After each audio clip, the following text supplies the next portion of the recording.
মুসলিম সভ্যতার সোনালী সময়ে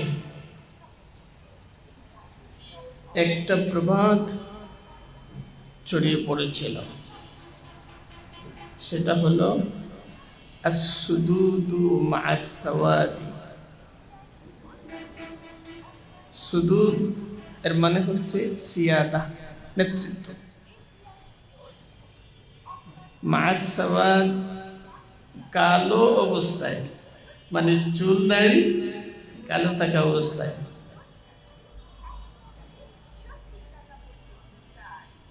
তারা মনে করতেন নেতৃত্বের গুণাবলী এবং দক্ষতা এগুলো অর্জন করতে হবে যৌবনই হচ্ছে নেতৃত্ব দক্ষতা অর্জনের সবচেয়ে উপযুক্ত সময়। নবী পাক সাল্লাল্লাহু আলাইহি ওয়াসাল্লাম নিজেই ঘোষণা করেছেন, নুসিরতু বিশ-শাবাবি, আল্লাহ তাআলা আমাকে সাহায্য করেছেন যুবকদের মাধ্যমে। 4 খলিফার মধ্যে 4 জনই যুবক। সবচেয়ে বয়স্ক যিনি, তার বয়স 34 কি 35 ছিল ইসলাম গ্রহণের সময়। ইসলামের প্রত্যেকটা বিজয়ী সবচেয়ে অগ্রণী ভূমিকা পালন করেছেন তরুণরা, যুবকরা। একদিন হযরত আব্দুল্লাহ ইবনে আব্বাস রাদিয়াল্লাহু আনহু বক্তৃতা দিচ্ছিলেন। আব্দুল্লাহ ইবনে আব্বাস রাদিয়াল্লাহু আনহু অল্প বয়সে তিনি মদিনার বিশেষজ্ঞদের বিশেষজ্ঞ হযরত উমর রাদিয়াল্লাহু আনহু অর্ধ দুনিয়ার শাসন কর্ম পরিচালনা করেন। যে কোনো লিগ্যাল ইস্যুতে যাদের পরামর্শ তিনি নেন, তাদের মধ্যে হযরত আব্দুল্লাহ ইবনে আব্বাস রাদিয়াল্লাহু আনহু অন্যতম। অল্প বয়স। একদিন তিনি বক্তৃতা দিচ্ছেন, বলছেন যে ইসলামের খিদমত করার, নিজের আত্মনিয়োগের মাধ্যমে মুসলিম জাতিকে কিছু দেবার সবচেয়ে ভালো সময়, সবচেয়ে উচিত সময়, সবচেয়ে যথার্থ সময় হচ্ছে যৌবন।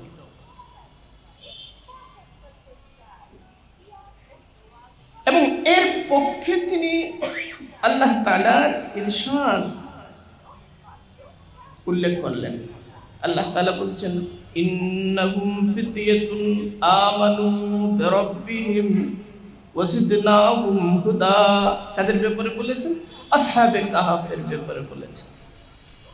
ইন্নাহুম ফিতয়াতুন, তারা ছিল একদল যুবক। যখন চতুর্দিকে কুফরির অন্ধকার, যখন ঘূর্ণিঝড়ের মতো জাহেলিয়াত ইমানের শেষ শিখাটাকেও নিভিয়ে দিচ্ছিল, এই সময় একদল যুবক, যাদের সংখ্যা অল্প, নিতান্তই অল্প, তারা কি করেছিল? আমানু বিরাব্বিহিম, তাদের রবের উপর ঈমান এনেছিল।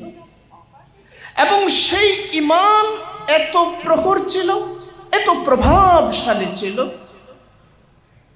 এত নিষ্ঠাবান ছিল, এত গ্রহণযোগ্য ছিল এবং এত ফলাফলপ্রসূ ছিল, যার বিবরণ স্বয়ং আল্লাহ রাব্বুল ইজ্জত কোরআনে কারীমের মধ্যে দিয়েছেন। তাদের ঈমানের ফলে, মাত্র কয়েকজন তাদের ঈমানের ফলে পরবর্তীতে গোটা জনগোষ্ঠী, গোটা রাষ্ট্র এবং গোটা সভ্যতার মধ্যে ব্যাপক বিপ্লবাত্মক পরিবর্তন সংঘটিত হয়েছে। আল্লাহ বলছেন কি, আমানু বিরাব্বিহিম, তারা তাদের পালনকর্তার উপর ঈমান এনেছিল। ফলাফল হিসেবে ওয়াজিদনাহুম হুদা, আল্লাহ তাআলা বলছেন আমি তাদের হেদায়েতের সামগ্রিক মাত্রাকে, বৈশিষ্ট্যকে, আওসাফকে, গুণাবলীকে, চরিত্রকে, প্রভাবকে, সমস্ত কিছুকে নিজ দায়িত্বে বর্ধিত করে দিলাম। এটা কেবল ওই সময়ের জন্য প্রযোজ্য, সকল সময়ের জন্য প্রযোজ্য। একটা জীবন্ত ঈমান ইসলাম আপনার কাছে চায়। প্রথা সর্বস্ব ঈমান না। আমানু বিরাব্বিহিম, এর মধ্যে যে ঈমানের কথা বলা হচ্ছে সেটা রুসমি ঈমান না জিন্দা ঈমান? জিন্দা ঈমান। একটা জীবন্ত ঈমান ইসলাম আপনার কাছে চায়। আপনি আল্লাহর সামনে একটা ঈমান নিয়ে হাজির হন,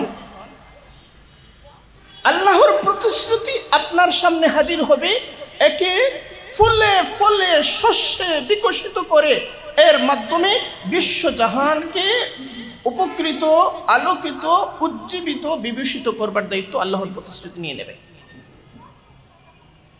দ্বিতীয়ত যেটা ঘটবে, ওয়ারাবাতনা আলা কুলুবিহিম ইয কামু, যখন তারা বিদ্যমান জাহেলিয়াতের বিরুদ্ধে দাঁড়িয়ে গেল, মাত্র কয়েকজন বিদ্যমান জাহেলিয়াতের বিরুদ্ধে যখন দাঁড়িয়ে গেল, আল্লাহ বলছেন কি, ওয়ারাবাতনা আলা কুলুবিহিম, তাদের আত্মাগুলোকে আমি যৌথ করে দিলাম। এটা না যে তাদের মধ্যে ঐক্য তৈরি করে দিলাম। ঐক্য আশা করতে গিয়ে ভেতরের ঐক্য থেকে, ঐক্যটা আশা করতে গিয়ে আভ্যন্তরীণ ঐক্য যদি না হয়, হাজারো সেমিনার করে, হাজারো ঐক্য জোট করে, হাজারো চুক্তি করে কার্যকর, বাস্তবসম্মত, ফলাফলদায়ী কোনো ঐক্য তৈরি করা সম্ভব হবে না। ঐক্যের মানবা,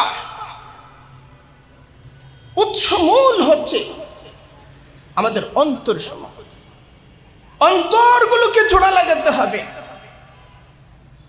অন্তরগুলোকে জোড়া লাগাতে হবে, এমন সংস্কৃতি তৈরি করতে হবে যা আমাদের কলবের মধ্যে, আমাদের আত্মাগুলোর মধ্যে রাবেতা তথা মিল বন্ধন তৈরি করবে। যখন আপনি দাঁড়িয়ে গেলেন জাহেলিয়াতের বিরুদ্ধে, তখন সবচেয়ে বেশি জরুরি হচ্ছে ঐক্য। ওয়ারাবাতনা আলা কুলুবিহিম ইয কামু, যখন তারা দাঁড়িয়ে গেল, সমসাময়িক জাহেলিয়াত, চারদিকে সমুদ্রের জোয়ারের মতো জাহেলিয়াত থই থই করছে, তারা দাঁড়িয়ে গেল। এই সময় আপনার সবচেয়ে বড় হাতিয়ার হচ্ছে আপনার হৃদয়গুলোর মধ্যে বন্ধন। এটা আল্লাহ তাআলার নিয়ামত। তারপরে আলোচনা অনেক দীর্ঘ, অনেক লম্বা, এদিকে আমরা যাচ্ছি না। হযরত আব্দুল্লাহ ইবনে আব্বাস রাদিয়াল্লাহু আনহু এই দৃষ্টান্ত উল্লেখ করলেন, আর হযরত ইব্রাহিম আলাইহিস সালামের দৃষ্টান্ত উল্লেখ করলেন। ইব্রাহিম আলাইহিস সালাম তার সময়ে সবচেয়ে বড় জাহেলিয়াতের সম্মুখীন ছিলেন, সবচেয়ে বড় স্বৈরাচারের সম্মুখীন ছিলেন, সবচেয়ে বড় নৃশংস একনায়কতন্ত্রের সম্মুখীন ছিলেন, সবচেয়ে বড় খোদাদ্রোহীর সম্মুখীন ছিলেন। যে নমরুদ নিজেকে খোদা হিসেবে ঘোষণা করছিল, যে নমরুদ খোদার প্রতিদ্বন্দ্বী হিসেবে নিজেকে কল্পনা করত, যে নমরুদ সারা পৃথিবীর রাজত্বকে নিজের হিসেবে ধারণা করত, আকাশের রাজত্বকে দখল করবার জন্য অধ্যত্ব প্রদর্শন করত, সেই নমরুদের বিরুদ্ধে ইব্রাহিম আলাইহিস সালাম দাঁড়িয়ে গেলেন। ইব্রাহিম আলাইহিস সালামের বিবরণ যখন আল্লাহ তাআলা দিচ্ছেন, তখন তাকে উল্লেখ করছেন যুবক হিসেবে, যুবক হিসেবে, এবং তার সমাজ তাকে তাচ্ছিল্য করছে। হ্যাঁ, একটা যুবক, ইউকালু লাহু ইব্রাহিম, তাকে ইব্রাহিম নামে আখ্যায়িত করা হয়, এত বিখ্যাত কেউ না।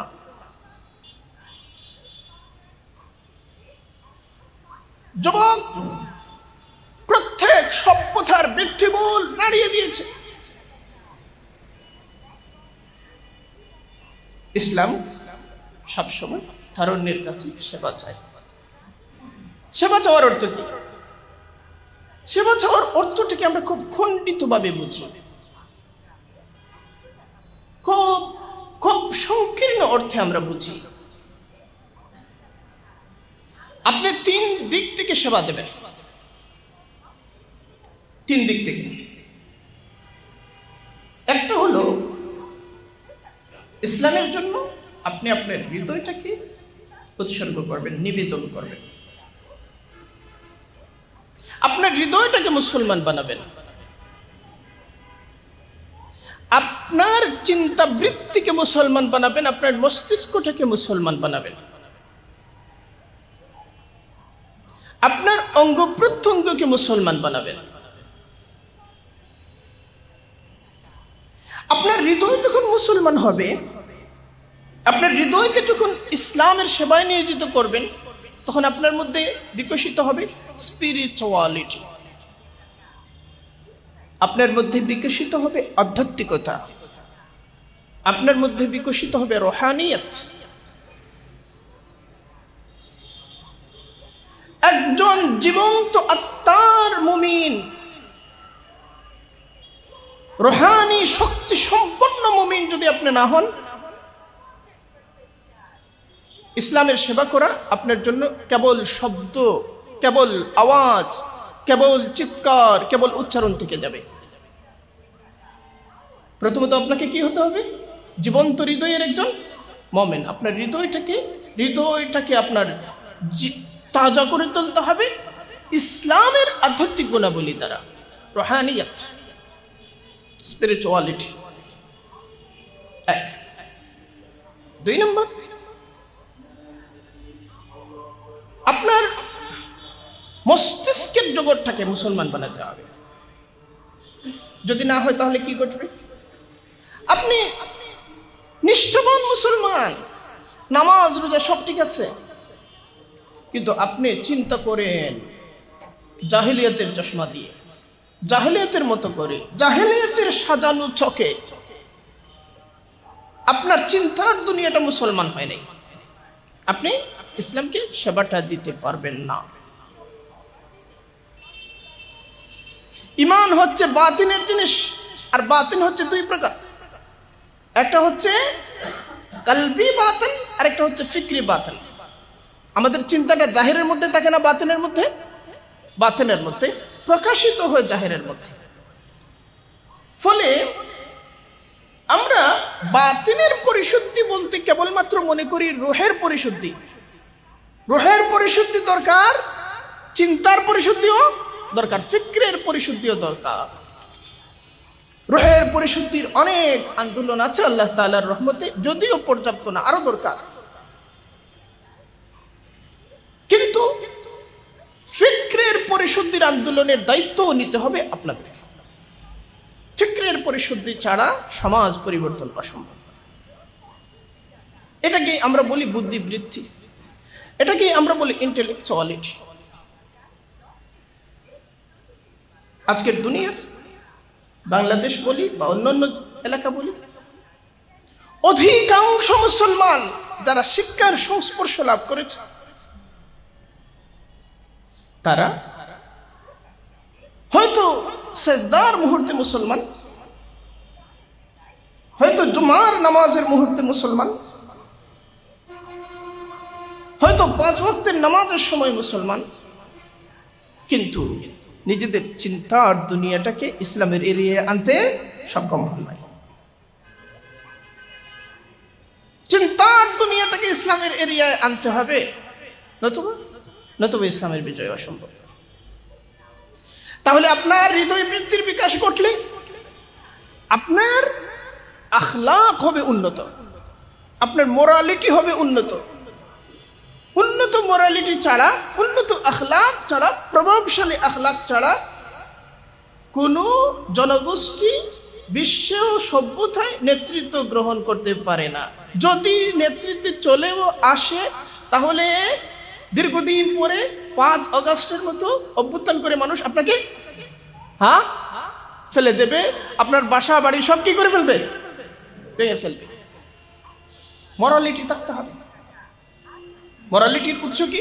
অনেকে বলে মরালিটি হচ্ছে স্যারের লেকচার থেকে আমরা পেয়ে যাব, মরালিটি পাঠ্যপুস্তক থেকে পেয়ে যাব, মরালিটি পারিবারিক শিক্ষা থেকে পেয়ে যাব, সবগুলো দরকার। কিন্তু মরালিটির আসল উৎস হচ্ছে হৃদয় বৃত্তি। মরালিটির আসল উৎস হচ্ছে কাল্ব, আসল উৎস হচ্ছে কাল্ব। আর আমাদের ইসলামী সভ্যতায় আমাদের কাল্ব থেকে যে মরালিটি উৎপন্ন হবে তার বুনিয়াদ হচ্ছে আল্লাহ তাআলার সাথে সম্পর্ক। তার বুনিয়াদটা কি? বুনিয়াদটা কি বলেন, সবাই বলেন। আল্লাহ তাআলার সাথে সম্পর্ক। আল্লাহ তাআলার সাথে সম্পর্ককে স্বচ্ছ করবার মধ্য দিয়ে, পরিচ্ছন্ন করবার মধ্য দিয়ে, সুগঠিত করবার মধ্য দিয়ে, ভারসাম্যপূর্ণ করবার মধ্য দিয়ে, ইতিবাচক করবার মধ্য দিয়ে, জীবন্ত করবার মধ্য দিয়ে আল্লাহর মাখলুকাতের সাথে সম্পর্ককে আপনি ভারসাম্যপূর্ণ করবেন। তখন আপনি একজন মানুষের জন্য যেমন জালেম নন, একটা গাছের পাতার জন্য আপনি কি হতে পারবেন না? জালেম হতে পারবেন না। এটা হচ্ছে ইসলামের ফিলোসফি। অনেকে আধ্যাত্মিকতাকে নৈতিকতা থেকে আলাদা করে ব্যাখ্যা করেন, নৈতিকতার সাথে আধ্যাত্মিকতার সম্পর্ক বর্জিত একটা ব্যাখ্যা হাজির করেন। আধ্যাত্মিকতা হচ্ছে মুরাকাবা, আধ্যাত্মিকতা হচ্ছে নানা রকমের জিকির, এগুলো আধ্যাত্মিকতার অংশ। কিন্তু আধ্যাত্মিকতার প্রতিফলনটা ঘটবে কিসের মধ্যে? আখলাকের মধ্যে, নৈতিকতার মধ্যে, আচরণের মধ্যে। তখন আপনার অঙ্গ প্রত্যঙ্গ মুসলমান, আপনার চোখ তখন মুসলমান হিসেবে তাকায়। আমাদের চোখগুলো এখান থেকে বের হওয়ার পরে মুসলমান হিসাবে তাকায় না, এখানকার ভিডিওগুলোর দিকে সবসময় মুসলমান হিসাবে কি করে না? তাকায় না। আপনার চোখটা মুসলমান, আপনার জিহ্বাটা মুসলমান, আপনার পাটা মুসলমান, আপনার হাতটা মুসলমান, আপনার অভিব্যক্তিগুলো মুসলমান। কখন হবে? যখন আপনার মোরালিটিটাকে ইসলামের হাত দিয়ে সাজাবে। এটা যদি না পারেন, আপনি আপনার দেহরাজ্যে ইসলামকে আনতে পারেন নাই, আপনাকে দিয়ে ইসলাম বৃহত্তর রাষ্ট্র ব্যবস্থা কিভাবে প্রতিষ্ঠিত হবে? মানুষের 3 সত্তা, একটা হচ্ছে মন, একটা হচ্ছে আত্মা, আরেকটা হচ্ছে মস্তিষ্ক। মনের বিকাশ যদি না ঘটে তাহলে সুকুমার বৃত্তি সমূহের বিকাশ ঘটবে না। মননশীলতা, আমরা বলি না যে মননশীল কর্ম, মননশীলতার বিকাশ ঘটাতে হবে। তাহলে কি হবে? ক্রিয়েটিভিটি আসবে। যাদের মধ্যে ক্রিয়েটিভিটি নাই, সারা পৃথিবীর ইতিহাস, সকল সভ্যতার ইতিহাস সাক্ষী, যাদের মধ্যে ক্রিয়েটিভিটি নাই তাদের হাতে কখনো মানব জাতি নেতৃত্ব তুলে দেয়। আপনাদের মধ্যে কি থাকতে হবে? বলেন, কি থাকতে হবে? ক্রিয়েটিভিটি থাকতে হবে। ক্রিয়েটিভিটি মানে কি? ক্রিয়েটিভিটির অনেকগুলো দিক আছে। একটা দিক হলো যে বাংলাদেশে একটা সমস্যা, যেমন আপনার নারায়ণগঞ্জের সমস্যা, এখানে যানজটে এমন সমস্যা যে অচল অবস্থা। ক্রিয়েটিভিটি হলো এই যানজটের কারণগুলো বিশ্লেষণ করে প্রতিকার আপনার জানা থাকবে। এটা কি বলেন? ক্রিয়েটিভিটি। প্রতিকার শুধু জানা থাকলে হবে না, এই প্রতিকারটাকে এখানে প্র্যাকটিস করে এই রাস্তাগুলোকে যানজট শূন্য করবার দক্ষতা আপনার থাকতে হবে। এটা থাকতে হবে, ক্রিয়েটিভিটি থাকতে হবে, সেটা প্রত্যেকটা সেক্টরে। এমত অবস্থায়, এই ক্রিয়েটিভিটি শূন্য অবস্থায় আপনার হাতে যদি নেতৃত্ব আসে তাহলে কি হবে বলেন? অচল অবস্থা তৈরি হবে। কি হবে বলেন? অচল অবস্থা তৈরি হবে। অচল অবস্থা তৈরি হলে কি হবে? আপনাকে শুধু মানুষ উচ্ছেদ করবে না, আপনার আদর্শের বিরুদ্ধেও মানুষ দাঁড়িয়ে যাবে।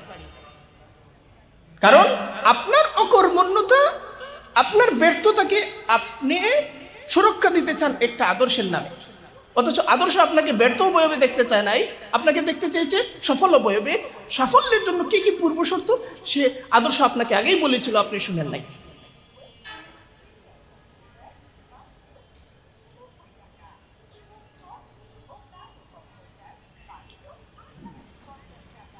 এই যে সামগ্রিক একটা বিকাশ, সমস্ত বিকাশ যখন আপনার মধ্যে আসবে, এই বিকাশের প্রত্যেকটা ডালপালা, প্রত্যেকটা বৃক্ষ তরুলতা যে জমিতে উদ্গত হবে, এই জমির নাম হলো ঈমান। ঈমানের বীজতলায় এই দক্ষতার ডালপালা উদ্গত হবে। ইমানের বীজতলায়। অনেকেই দক্ষতা বর্জিত ইমানের কথা বলে, ইমানের কথা বলেন, দক্ষতার কথা আসলে তাদের চেহারা লাল হয়ে যায়। ইমানের কথা বলেন, সৃষ্টিশীলতার কথা আসলে চেহারা লাল হয়ে যায়। কেন কেন এটা হয়?